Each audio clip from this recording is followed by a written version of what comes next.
Today's video deals with a hot topic that some people won't like. But like it or not, politics does make the world go round. We've said as much before on this channel, and sadly, while the dream of elected officials only working on behalf of the people that voted them into office is a shining beacon on a hill that all politicians should aspire to, the reality is sadly very different, because most don't. Yes, it is important to get involved in your local politics. I cannot stress that enough. And if you do, yes, you can influence your local elected officials, getting involved in grassroots campaigns, writing to your Congress critter, and most importantly, making your voice heard through the democratic processes of a fair election, all have a massive part to play when it comes to making sure that your voice is heard.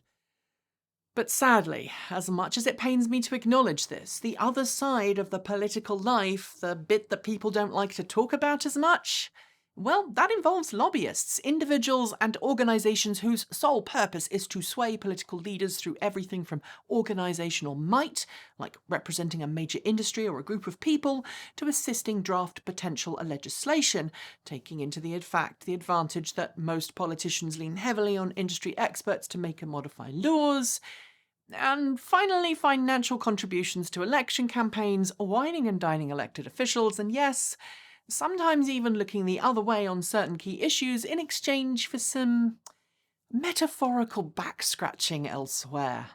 Ugh. I feel particularly dirty after reading that last bit of the script, but suffice to say, lobbying has been a large part of the political landscape around the world for pretty much as long as politics has existed. And at some point, if you can't beat them, well, you might want to join them.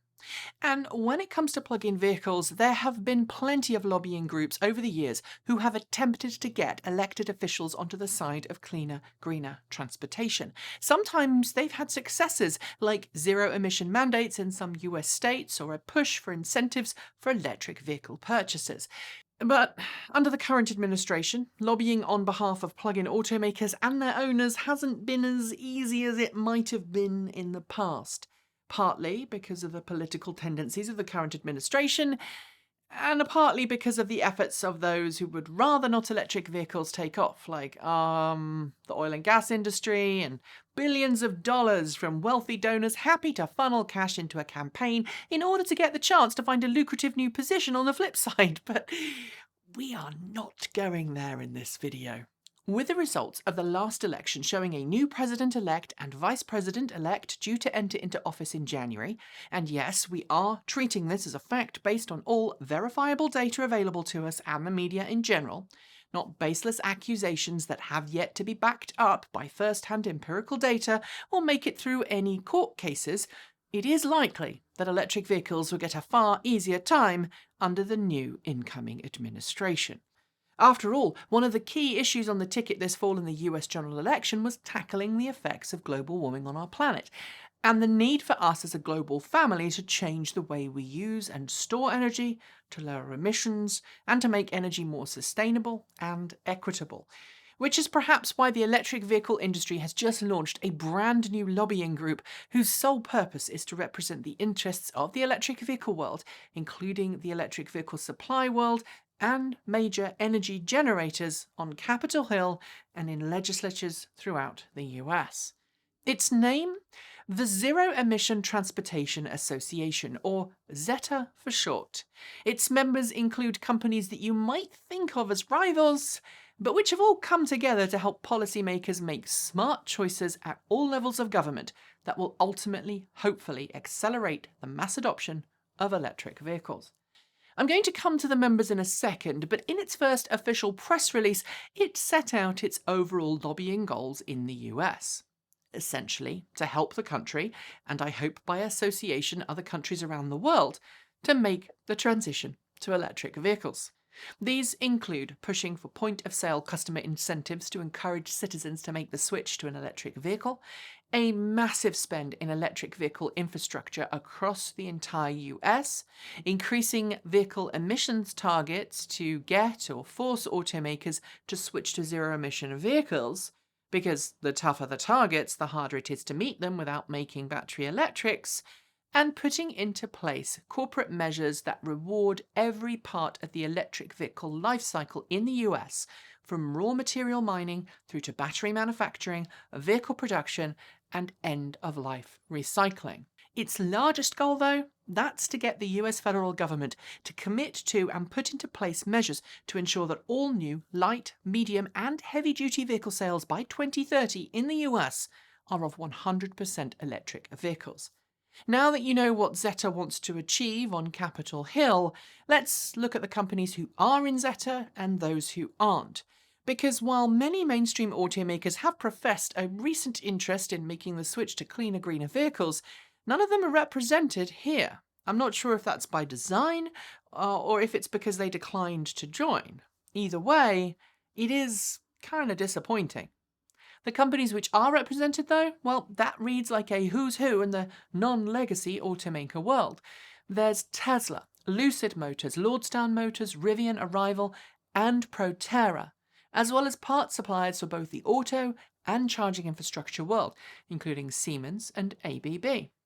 There are the companies responsible for either mining, refining, or recycling the materials involved in electric vehicle battery packs. This includes the Albemarle Corporation, the Copper Development Association Incorporated, Ioneer, Li-Cycle, Piedmont Lithium, and Redwood Materials. These are all joined by charging companies and charging equipment providers too, like ChargePoint, NLX, EVBox, EVgo, and Volta, as well as energy companies Con Edison, Duke Energy, Edison International, PG&E, but not PGE. They are separate energy companies on the same coast with near-identical names, Southern Company, Vistra, and SRP. Other members include Uber, which is frankly a pleasant surprise, and Wave. Altogether, this entire organisation of companies should really well represent the electric vehicle industry in lobbying efforts on Capitol Hill. At the head of ZETA is Joe Britton, ZETA's executive director, with more than 15 years of experience on Capitol Hill, working for Senator Bill Nelson from Nebraska and then becoming legislative director and deputy chief of staff to Senator Mark Udall from Colorado, and then chief of staff to Senator Martin Heinrich from New Mexico. So Britton is no stranger to how things work in government. But he's also no stranger to clean energy and transportation, having funded the Business Climate Initiative last year, which is a bipartisan organisation made up of both business people and congressional veterans who are eager to support climate change solutions being offered by the business world. And to be clear, he is not the same person as Joe Britton, who is communications manager of San Diego Gas and Electric, because they have the same name, just in case you thought there was a connection, because they're kind of in the same industry. I've reached out to ZETA to ask if its inaugural members list has no legacy automakers because they didn't want to join, because they weren't invited, or they just hadn't completed the membership process yet. If and when I get an answer to this super important question, I will let you know, because I think the answer will speak volumes as to how serious some of these legacy automakers really are, even if their public professions are that they are all behind electric vehicles. If you've got this far through the video and wondered why we, a YouTube channel and news outlet focused on helping people make smart choices about their next clean green car, are focusing on something that you probably think is particularly wonky and frankly disinteresting from a day-to-day standpoint, well, the answer is pretty darn simple. 4 years. Oil, gas, and yes, the coal industry too, has had the ear of many on Capitol Hill. It's lobbyists and presidential influencers that convinced lawmakers and the current president to open up the pristine Anwar region of Alaska for drilling. It's lobbyists that convinced lawmakers to allow the oil and gas industry to push forward with the Keystone Pipeline after previous administrations had all but banned it. And it's lobbyists that help convince the EPA to push back emission standards in order to reduce requirements for automakers who, frankly, didn't really want to make cleaner vehicles in the first place. In short, if you cannot beat them, then join them. And now, with a new presidential elect team coming into the White House in January, a team that's known to be already supportive of plug-in vehicles, this new lobbying group cannot hurt one iota. It still has to deal with the Senate, but, I've got faith. Oh, and if you're currently among those fuming because I mentioned the election and its results, and you dispute those results, then why don't you just check out this video from John Oliver, who frankly explains how I personally feel about the whole thing. That's it for today. As always, thanks to the folks on my right for being our $15 to $49 a month Patreon supporters. Special thanks to our $50 a month Patreons. That's John Lyons, Regine Fellows, Jeffrey Songster, and Tesla in the Gong. And our deepest gratitude to our $100 a month Patreon supporters, Marcel Ward, Reggie Watts, JP Fagerback, Sean Ueda, Will Graylin, and Ian. If you would like to join these fantastic Patreon supporters by becoming one yourself, you'll follow links below, where you'll also find links to send us a donation through Ko-fi or Bitcoin. There's also even a link to our free Discord chat server, so sign up and come and join in the fun. It is free. And if you're in need of some swag for the holidays, check out our merch store over at Redbubble. As I said, the holiday season is nearly upon us, and this is a great way to buy your family some TE swag without leaving your home, all while supporting the channel too. After the names are finished scrolling, you will see a suggestion for a new video to watch from this channel, so please consider watching it if you haven't, and I will be back very soon. Thanks for joining me on this particularly wonky episode, and as always, keep evolving!